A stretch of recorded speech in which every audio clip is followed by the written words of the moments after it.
예수님은 이 땅에 인간의 몸을 입고 오시면서 본인 혼자만 오신 것이 아닙니다. 그냥 홀몸으로 오신 것이 아닙니다. 예수님은 이 땅에 인간의 몸을 입고 오시면서 하늘에 있는 그 나라를 가지고 이 땅에 오셨습니다. 천국을 가지고 오신 것이죠. 하나님 나라를 가지고 오셨습니다. 천국은 말 그대로 하늘천 나라국자, 하늘에 존재하는 나라입니다. 그런데 예수님께서 이 땅에 오시면서 그 하늘에 있는 나라를 이 땅으로 가지고 오셨습니다. 그래서 이 땅에 하나님 나라가 시작되게 하셨습니다. 그래서 예수님께서 제자들에게 기도를 가르쳐 주시면서 이렇게 기도하라고 가르치십니다. 나라가 임하시오며 뜻이 하늘에서 이루어진 것 같이 땅에서도 이루어지이다. 이 시간에 그 하나님의 나라가 이 땅 가운데, 이 예배당 가운데 가득 실현되기를 간절히 축복합니다. 예수님은 사역 초기에도 하나님 나라에 대해서 말씀하셨을 뿐만 아니라 그 공생의 시기가 끝날 쯤에도 또 하나님 나라에 대해서 말씀하셨습니다. 공생의 사역이 거의 끝나갈 쯤에 예수님은 마지막 날에 있을 징조들에 대해서 쭉 말씀하십니다. 처처의 기근과 지정과 환난과 온갖 것들이 배교와 이런 것들이 일어날 것이다. 마지막 날에 일어날 징조들을 말씀하십니다. 그리고는 그 말씀 이후에 이렇게 말씀하십니다. 이와 같이 너희에게 이런 일이 일어나는 것을 보거든 하나님의 나라가 가까이 온 줄을 알라. 공생애를 마칠 쯤에 말씀하신 이 장차 올 하나님의 나라는 완성된, 이 땅에 임할 완성된 하나님의 나라를 말씀하신 것이었습니다. 이에 반해서 예수님께서 사역을 시작하는 그 초기에도 말씀하셨는데 그 초기에 말씀하신 하나님의 나라는 이제 이 땅에 갓 시작된 하나님의 나라였습니다. 그래서 예수님은 귀신 들려서 말할 수도 없고 앞을 보지도 못한 사람을 고치시고는 이렇게 말씀하셨습니다. 내가 하나님의 성령을 힘입어 귀신을 쫓아내는 것이면 하나님의 나라가 이미 너희에게 임하였느니라. 그리고 제자들을 동네로 보내시면서 그 동네에 들어가서 병자가 있거든 그 병자를 고쳐라. 그리고 병자를 고치고 난 이후에 이렇게 말해라고 말씀하십니다. 하나님의 나라가 너희에게 가까이 왔다. 그렇게 예수님께서 이 땅에 오셔서 하나님 나라를 가르치시고 설교 중에 말씀하시니까 바리새인들이 그 하나님 나라에 대해서 궁금해서 예수님께 질문을 던집니다. 하나님 나라가 언제 임합니까? 그러자 예수님은 그 질문을 받고 이렇게 말씀합니다. 하나님의 나라는 볼 수 있게 임하는 것이 아니요 또 여기 있다 저기 있다고도 못하리니 하나님의 나라는 너희 안에 있는지라. 하나님의 나라가 너희 안에 있다는 이 말씀은 두 가지 의미가 있습니다. 그것은 예수님을 영접한 우리의 속에 있다는 것입니다. 우리 각 개인 속에, 우리 영혼 속에, 우리 각 개인의 삶 속에 있다는 것입니다. 그 하나님의 나라가. 또 두 번째 의미는 예수님을 믿는 우리 믿음의 공동체 안에 하나님의 나라가 있다는 것입니다. 그런데 여러분 어떻습니까? 예수 믿는 그 각 사람 속에 있다고 하는 하나님의 나라가 우리 속에는 얼마나 있는 것 같습니까? 얼마나 우리는 하나님 나라를 누리고 경험하고 있는 것 같습니까? 예수 믿는 자들의 그 공동체 안에 있다고 하는 하나님 나라는 우리 소사제일교회 안에는 얼마나 왕성하게 임재하고 역사하고 있는 것 같습니까? 우리가 느끼든 느끼지 못하든, 우리가 경험하고 경험하지 못하든, 우리가 누리든 누리지 못하든 한 가지 확실한 사실은 이미 하나님 나라는 2000년 전부터 이 땅에 왕성하게 시작되었고 존재하고 있다는 것입니다. 그리고 중요한 것은 그리고 2000년부터 시작되어진 그 이 땅에 존재하는 하나님 나라를 우리가 경험하고 누리고 사는 것입니다. 예수님께서 이 땅에 오셔서 공생의 기간 동안 행하신 그 기적과 표적들을 잘 보십시오. 그 예수님께서 행하신 그 표적들, 기사들은 다 하나님 나라의 역사들인데 특징이 하나 있어요. 그 뭐냐면 누가 봐도 뭔가 대단한 일이 일어났구나라고 알 수 있는 역사들이었어요. 그냥 마음의 평안이 임했다 뭐 그런 정도가 아니라 누가 봐도 야 뭔가 역사가 일어난 거야, 뭔가 하나님의 큰 역사가 일어난 거야, 놀라운 역사가 일어난 거야, 알 수 있는, 감지할 수 있는 그런 표적과 기사들이었다는 것입니다. 죽은 자들이 살아나고, 병자들이 고침을 받고, 눈먼 자들이 보게 되어지고, 말을 못한 자들이 말을 하게 되어지고, 풍랑이든 바다가 잠잠해지고, 물이 포도주로 바뀌고, 누가 봐도 뭔가 일어났구나, 그런 느낄 수 있는 것이 예수님의 사역 가운데 일어났다는 것입니다. 그게 바로 하나님의 나라였다는 것입니다. 왜 예수님은 그렇게 이 땅에 오셔서 공생의 사역 가운데 표적과 기사를 누가 봐도 뭔가 일어났구나라고 알 수 있는 그런 표적들을 행하셨을까요? 그것은 예수님께서 이 땅에 오시면서 하나님 나라가 시작되었다는 것을 완전히 확실하게 알려주시기 위해서였습니다. 하나님 나라가 이제 완전히 시작되었다는 것을 마치 경주할 때 땅 해서 출발 신호를 보내는 것처럼 이 땅에서 하나님 나라가 이제 시작되었다는 것을 누가 봐도 뭔가 일어났구나라는 그 표적을 통해서 알려주셨다는 것입니다. 그러기에 하나님 나라가 너희 안에 있다라고 하시는 그 말씀은 단순히 우리 마음에 평안이 임했어, 그런 차원을 훨씬 뛰어넘어 역사하는 그 나라가 우리 가운데 임했다는 것입니다. 누가 봐도 야, 저 사람 속에 뭔가 대단한 일이 일어났어, 뭔가 놀라운 역사가 일어났어, 하나님의 손길이 분명히 임했어, 그렇게 느낄 만한 하나님의 나라가 우리 속에 있다는 것입니다. 하나님은 그 나라를, 그 하나님의 나라를, 그 천국을 우리가 이 땅에서 경험하고 살기를 원하신다라는 것입니다. 여러분, 하나님은 천국을 우리에게 장식품으로 주신 것이 아닙니다. 그냥 우리가 죽어서 갈 그 목표 지점으로만 천국을 주신 것이 아닙니다. 하나님은 우리가 천국을 실제 우리 삶 가운데 누가 봐도 뭔가 역사가 일어났구나, 누가 봐도 뭔가 변화가 일어났구나, 죽은 자가 살아나듯이, 병자가 온전히 고침을 받았지, 풍랑이던 바다가 잠잠이 되듯이, 물이 포도주로 바뀌듯이 뭔가 저 사람 속에 뭔가 기적이 일어났어, 뭔가 놀라운 역사가 일어났어, 그런 역사들을 경험하고 살기를 원하신다라는 것입니다.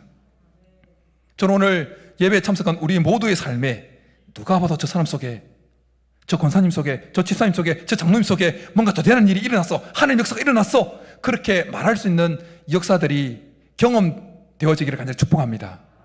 천국을 날마다 경험할 수 있기를 간절히 축복합니다. 그런데 아쉬운 것은 천국은 모든 사람들이 자동적으로 누릴 수 있는 나라가 아니라는 것입니다. 천국은 아무나 들어가는 곳이 아니라는 것입니다. 천국은 모든 사람에게 열려있지만 모든 사람이 들어갈 수 있는 나라가 아니라는 것입니다. 심지어 예수 그리스도를 구주로 영접한 모든 그리스도인들이 이 땅에 임한 하나님 나라를 다 누리는 것도 아니라는 것입니다. 그렇다면 여러분, 누가 하나님 나라를, 이 땅에 임한 하나님 나라를 누릴 수 있을까요?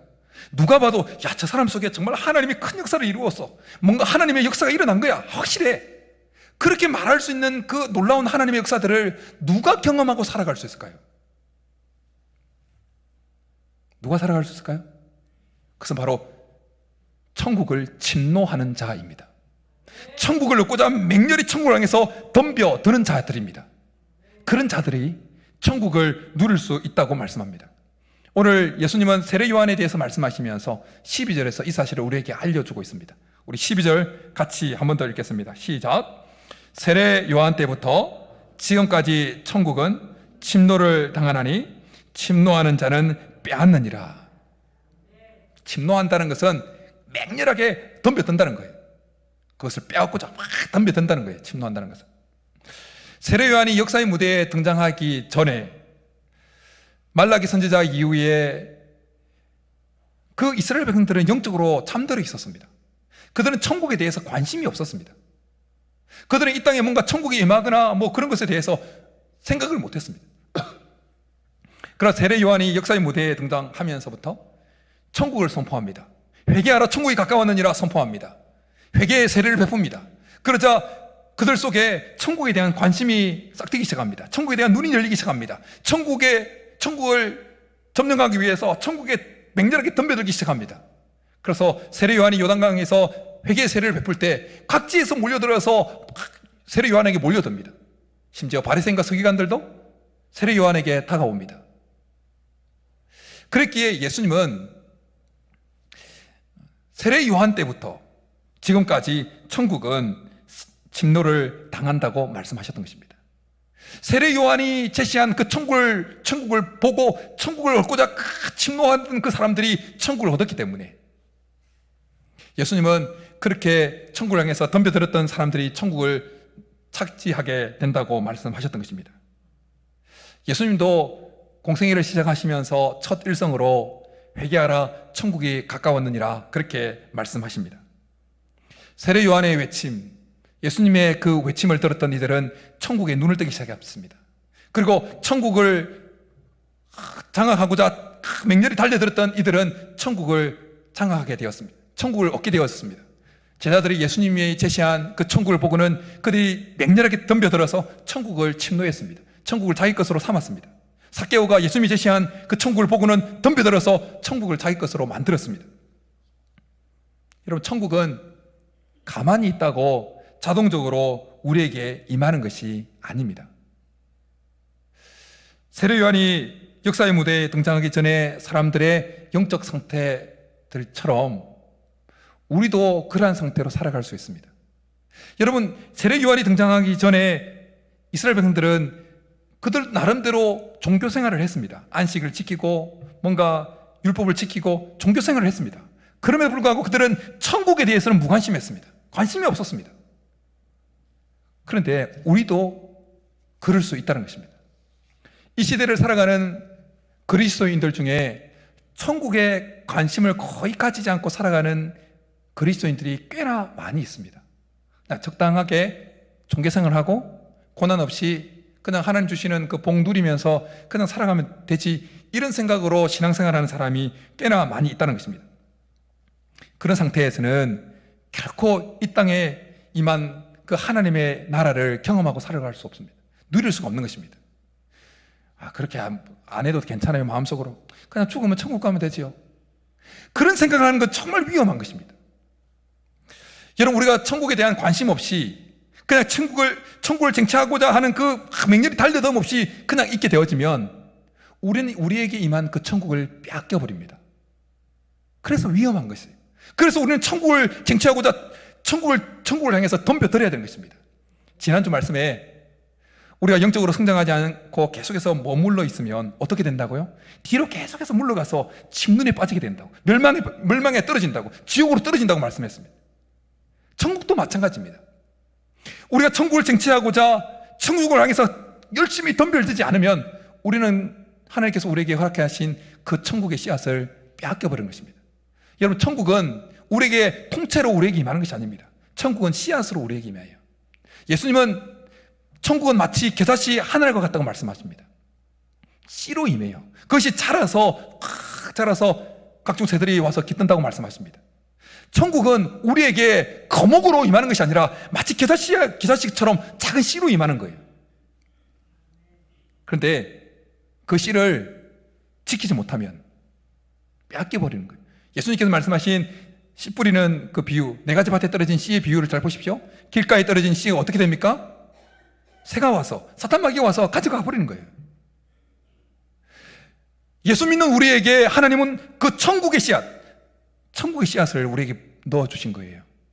근데 우리가 천국을 더 맹렬히 얻고자, 맹렬하게 천국을 향해서 덤벼들지 않으면 그 씨앗 빼앗겨버린다는 거예요. 빼앗겨버리면 어떻게 됩니까? 지옥 가는 거예요.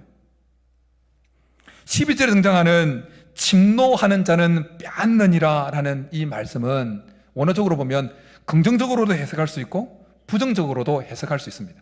긍정적으로는 조금 전에 언급했던 것처럼 천국을 얻고자 맹렬하게 덤벼드는, 천국을 취하고자 덤벼드는 그런 침노하는 자가 있을 수 있습니다. 그러나 부정적으로도 해석이 가능합니다.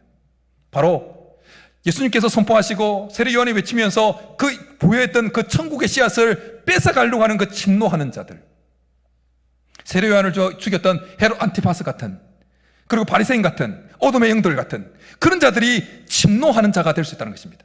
침노하는 자, 하나님께서 우리에게 불어넣으신 그 천국의 씨앗을 뺏어가는 침노하는 자가 있다는 것입니다. 우리가 그것을 지키지 못하면, 천국을 더 쟁취하고자 덤벼들지 않으면 그 씨앗까지 빼앗아가는 침노하는 자가 우리에게 있는 그 천국의 씨앗을 빼앗아가 버린다는 것입니다. 우리는 전쟁을 치르고 있는 자들입니다. 예수님께서 대장이 되시고 복음의 깃발 아래서 우리는 우리에게 허락하신 그 천국을 더 쟁취하고자 전쟁을 치르고 있는 자들입니다. 그렇게 우리는 그 천국의 영토를 더 확장시키기 위해서 계속해서 애쓰고 달려가야 되는 것입니다. 여러분, 새는 언제 제일 안전합니까? 날아다닐 때가 제일 안전합니다. 새가 나뭇가지에 앉아 있으면 있을수록 위험합니다. 오래 앉아 있을수록 포수의 사냥감이 될 확률이 훨씬 더 가능성이 높아집니다. 마찬가지로 우리 그리스도인들이 그냥 가만히 있으면 있을수록 사탄 마귀의 표적이 될 가능성이 많습니다. 불화살을 쏘는 거예요. 그러나 우리가 우리에게 허락하신 그 천국을 더 취하고자 맹렬하게 천국을 향해서 덤벼들 때 우리가 안전한 것입니다. 우리는 날아오르고 있게 되어지는 것입니다. 더 노력하고 더 애쓰고 더 절제하고 할 때 우리는 더욱 안전해지는 것입니다. 성도님들 중에 간혹 우리의 신앙생활에 드리는 그 노력에 대해서 잘못 생각하고 있는 분들이 있습니다.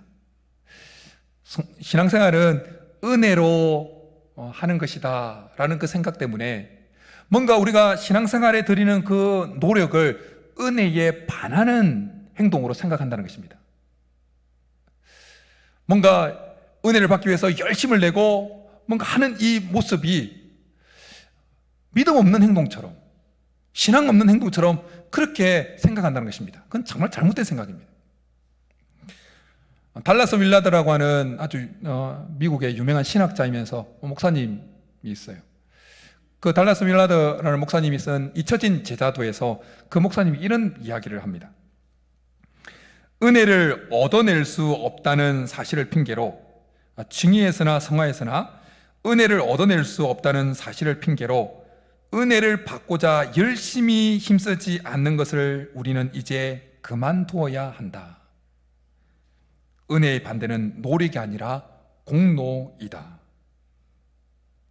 여러분, 천국을 얻는 과정도, 천국을 누리는 과정도 마찬가지입니다. 여러분, 우리가 예수님을 영접함으로 천국을 누릴 수 있는 자격을 획득했습니다.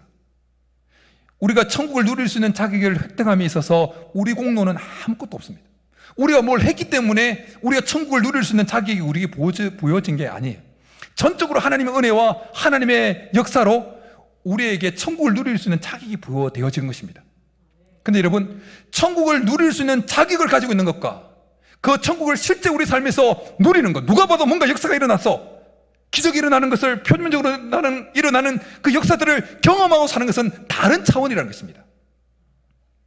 천국을 누릴 수 있는 자격을 획득하는 것은 하나님의 전적인 은혜요, 전적인 역사로 부여되어졌지만 우리 삶에서 실제로 그 천국을 경험하고 누리고 놀라운 기적을 경험하고 살아가는 것은 또 다른 이야기라는 것입니다. 그렇게 하기 위해서는 우리의 노력이 절대적으로 필요하다는 것입니다.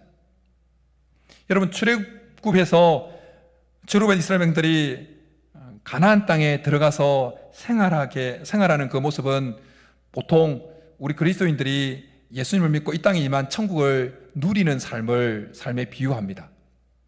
그런데 이스라엘 백성들이 가나안 땅에 들어가서 생활하는 것을 잘 유념해서 보십시오.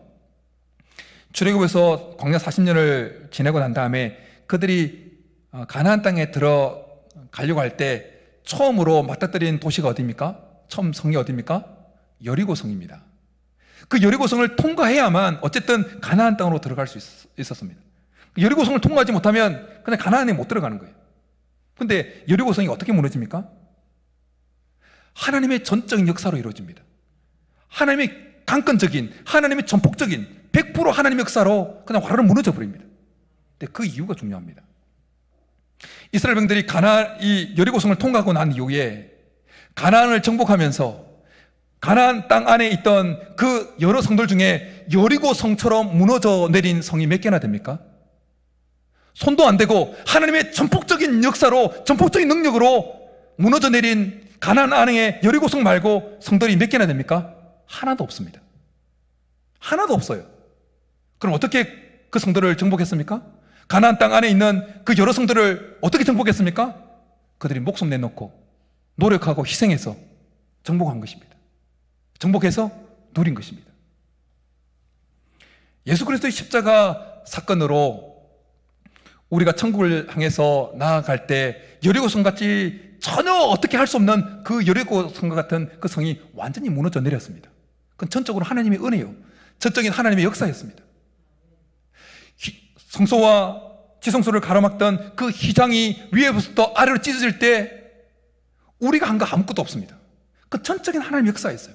그러나 휘장이 찢어지고 난 이후에 들어선 새롭고 산 길에 들어선 우리 앞에 놓여있는 여러 장애물들을 제거함에 있어서 우리의 노력은 절대적으로 필요한 것입니다.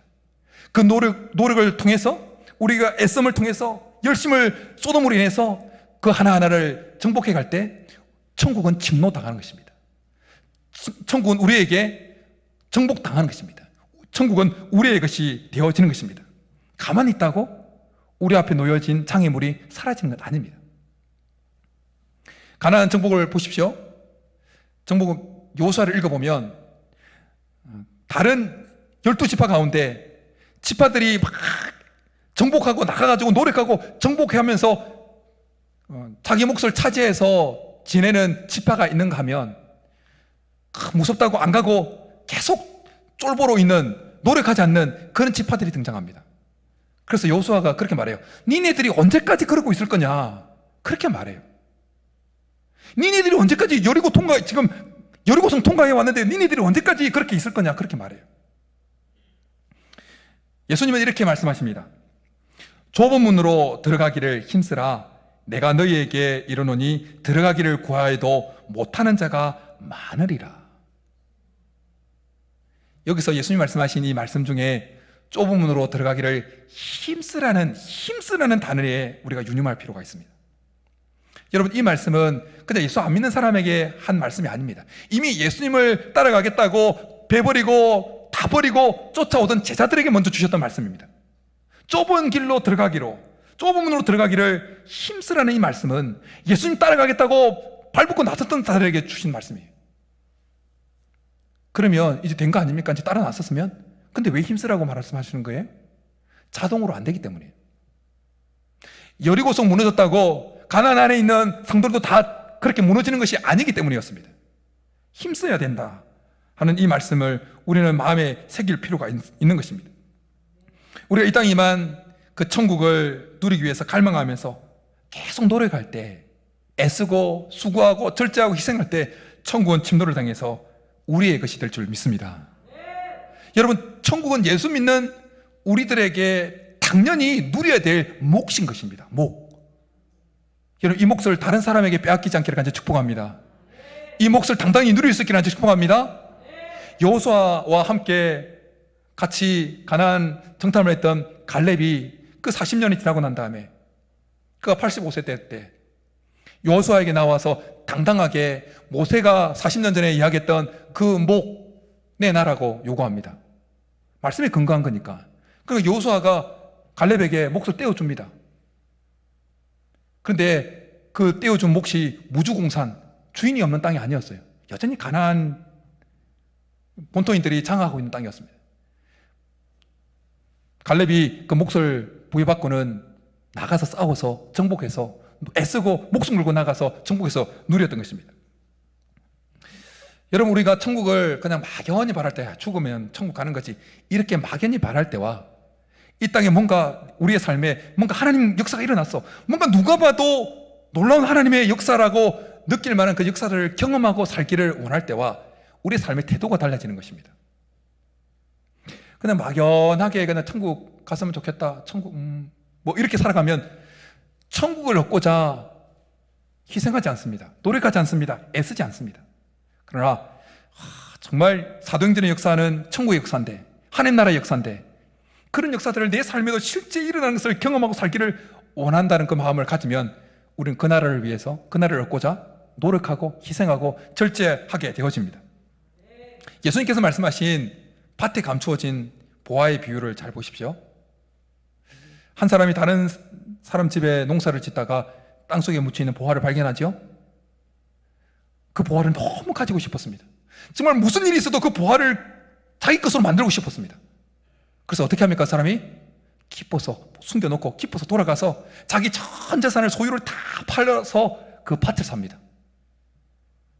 다른 사람은 그 사람 행동에 미쳤다고 그랬을 거예요. 저 밭대기 하나 사는데 전 재산을 다 팔아? 전 재산 다 팔아서 저 밭대기 하나 산다고? 미쳤어? 그렇게 말했을 거예요. 그러나 그 사람은 그 땅 밑에 숨어있는 그 보화, 천국, 그것을 얻고자 모든 걸 다 희생한 거예요. 여러분, 제자들은 예수님께서 말씀하신 그 천국을 보고 자기의 모든 것들을 다 포기합니다. 그리고 취합니다.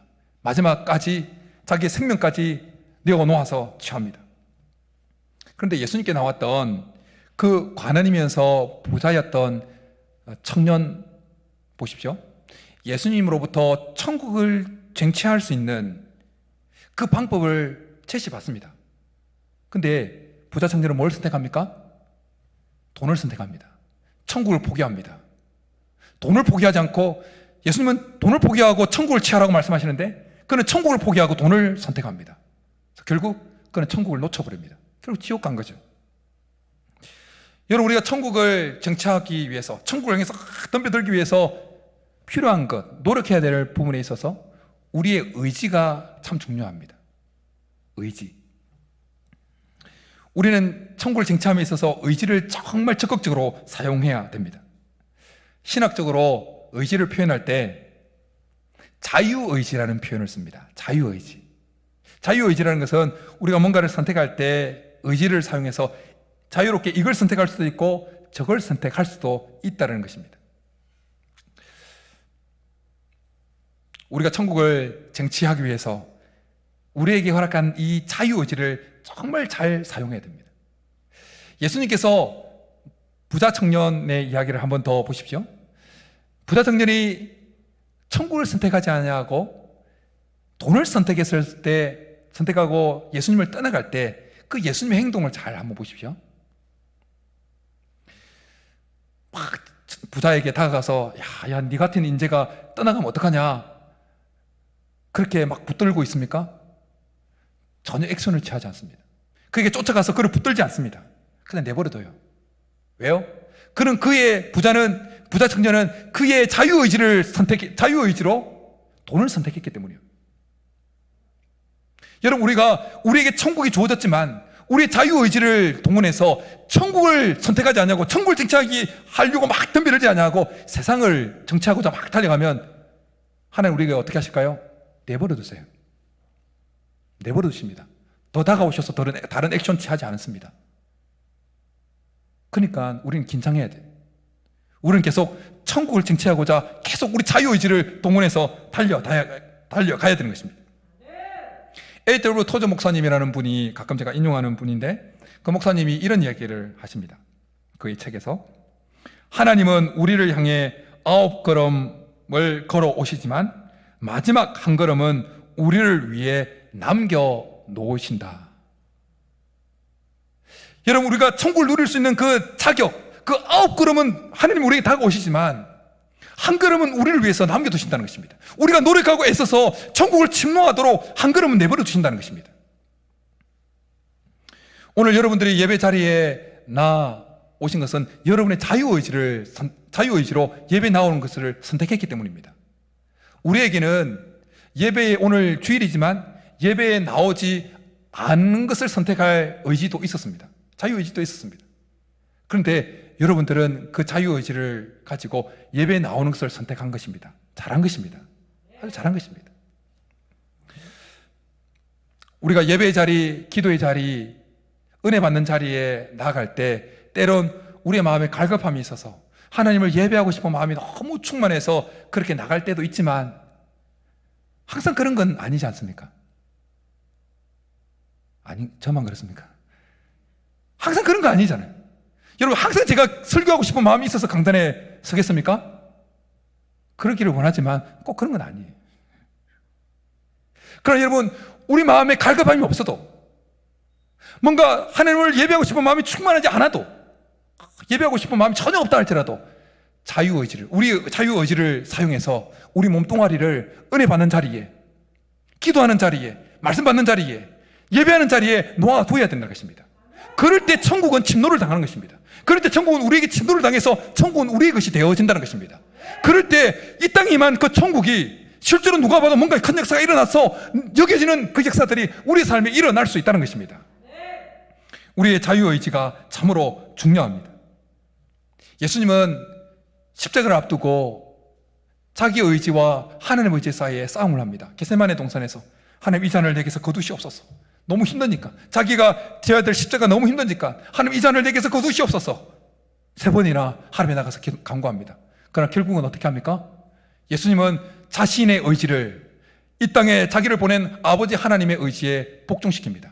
나의 원대로 마옵시고 아버지의 뜻대로 되기를 원하나이다. 그럴 때 어떤 역사가 일어납니까?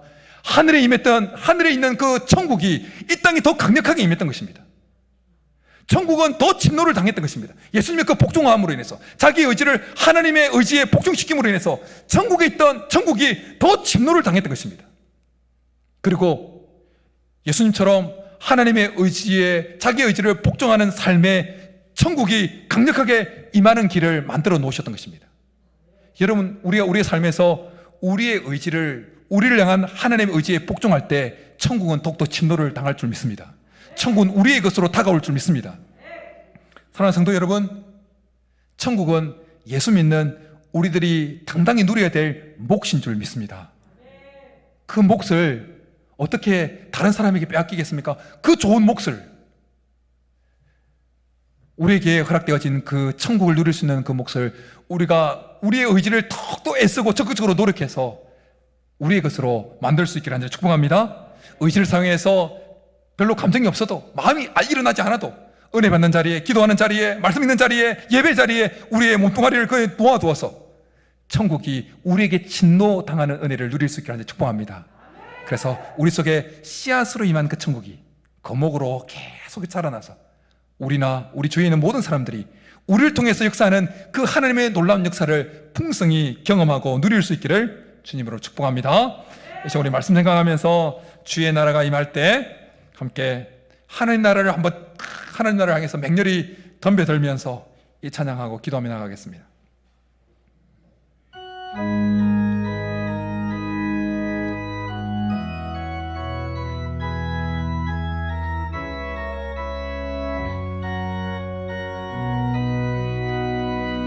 주의 나라가 임할 때 하나님 임재하실 때 예배가 회복되고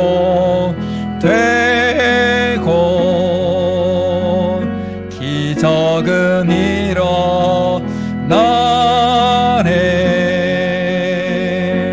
전능하신 주 영원하신 능력의 통치자 자유가 선포되어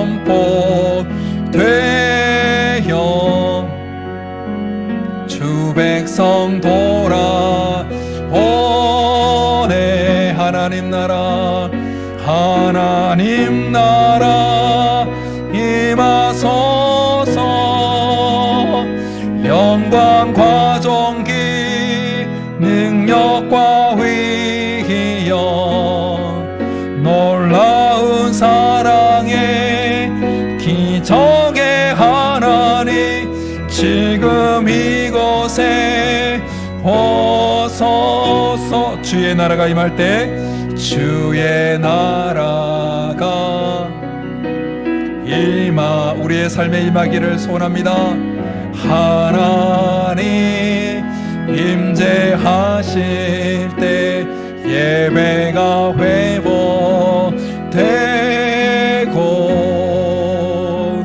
기적은 일어나네.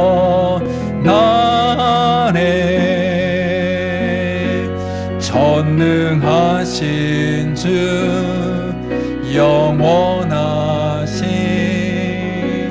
능력의 통치자 자유가 선포되어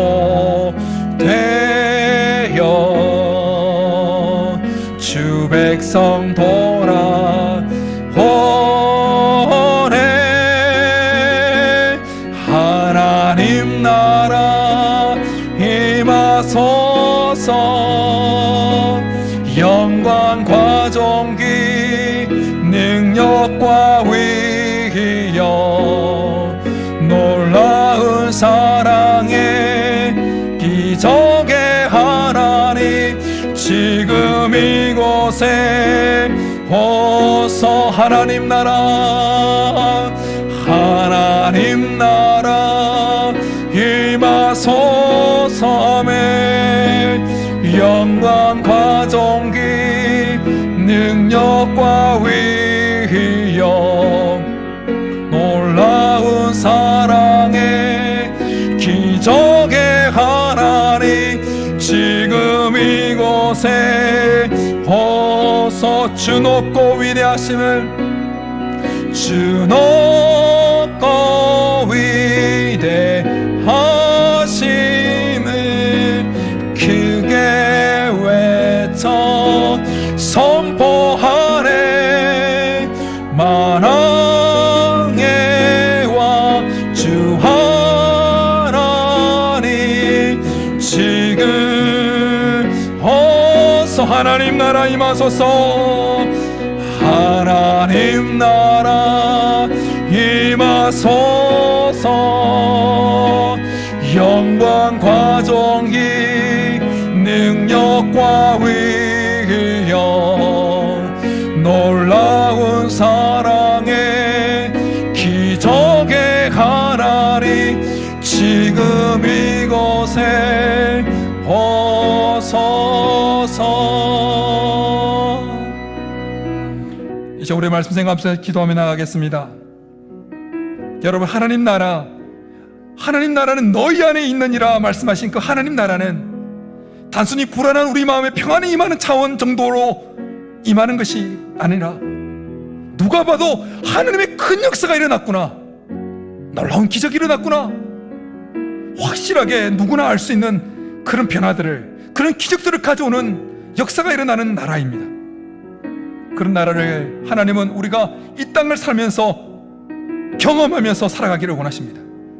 우리가 그 하나님 나라를 우리 속에 날마다 경험하기를 소원하면서, 하나님, 우리 속에 하나님 나라가 그렇게 실현되어지고 경험되게 도와달라고, 하나님 나라를 향해서 전진하고 맹렬하게 달려들 수 있게 도와달라고, 단순히 씨앗으로 머물러 있는 상태로 만족하지 않게 하시고 거목으로 우리 속에 하나님 나라가, 천국이 무럭무럭 자라나서 그 천국을 마음껏 경험하는 우리가 되게 도와달라고 우리 주여 한번 부르고 기도하며 나가겠습니다. 주여! 살아계신 하나님 아버지, 하나님께서 우리에게 허락하신 그 씨앗으로 임한 그 천국이 하나님 사탄마귀에 빼앗기는 것이 아니라, 하나님 그 씨앗으로 남아있는 상태가 아니라 하나님 거목으로 성경에 가서 많은 사람들의 유익하게 할 뿐만 아니라 우리가 하나님 우리 삶 가운데 누가 봐도 하나님의 놀라운 역사가 일어났다, 누가 봐도 하나님의 기적이 일어났다고 얘기할 수 있는 그런 하나님의 역사들을 경험하고 살아갈 수 있도록 주님 우리 가운데 은혜를 풀어 주옵소서. 천국을 향해서 맹렬히 덤벼들게 도와주옵소서. 가만히 있지 않게 도와주옵소서. 천국을 더 적극적으로 누리기 위해서, 천국을 더 침노하기 위해서 달려드는 우리가 되게 도와주옵소서.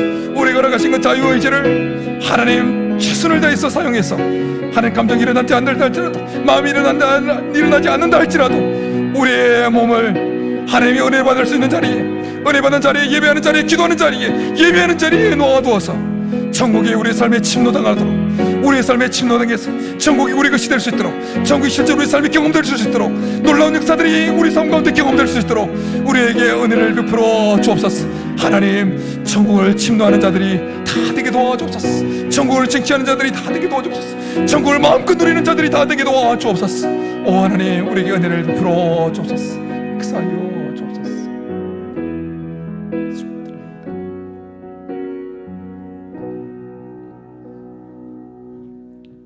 천국은 침노하는 자들의 것이라고 말씀하신 하나님, 우리가 천국을 쟁취하기 위하여 천국을 향해서 맹렬하게 달려들게 도와 주옵소서. 그냥 우리에게 있는 그 씨앗 형태로 있는 그 천국의 형태로 만족하지 않게 하시고, 그 천국이 더욱더 거목으로 성장해 갈 수 있도록 우리의 의지를 동원해서 은혜 받는 자리, 기도하는 자리, 예배의 자리, 말씀 있는 자리에 우리의 몸을 놓아두어서 우리 속에 천국이 계속해서 성장해가고 천국의 영토가 넓어지게 도와 주옵소서. 눈으로 보이는 천국의 역사들, 하나님의 역사들을 풍성히 경험한 우리 모두가 되게 도와 주옵소서. 그래서 우리를 통해서 하나님 나라가 더욱더 확장되어질 수 있도록 우리를 사용하여 주옵소서. 그렇게 주실 줄 믿고 감사를 드리며 예수님의 이름으로 축복하며 기도드립니다. 아멘.